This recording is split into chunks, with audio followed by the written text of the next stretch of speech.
Ƙasar Iran ba ta da wadataccen kuɗi domin ƙera jirgin dakon jiragen yaƙi daga tushe. Hakan bai zamto mata karayan gwiwa ba, ta yi amfani da fasahar da Allah ya bata. Ta sauya tsofaffin manyan jiragen dakon maye zuwa manyan jiragen yaƙi na kan teku.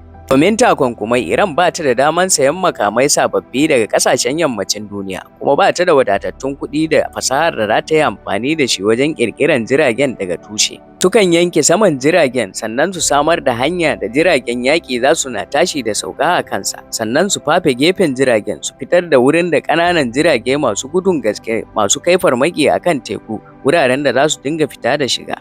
Ana su samar da gungureren tanki da zai ɗauki mayi wanda zai ba wa daman jirgin tsawon watanni yana yawo a kan teku. Ana su samar da ma'ajiyar makamai a cikinsa, sannan su samar da wuraren sadarwa da kuma wurin zaman ma'aikatan jiragen a cikinsa.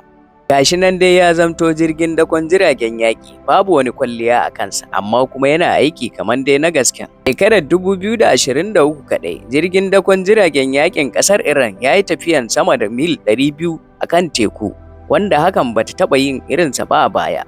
To wannan shi yake nuna duk wata matsala dama ce, sai dai in don baka san yadda za ka sarrafa ta zama maka dama ba. To wannan shine ɗan lami, kaga fasahar da Iran take amfani da shi wajen kare kanta. Ko ya ƙasarka take?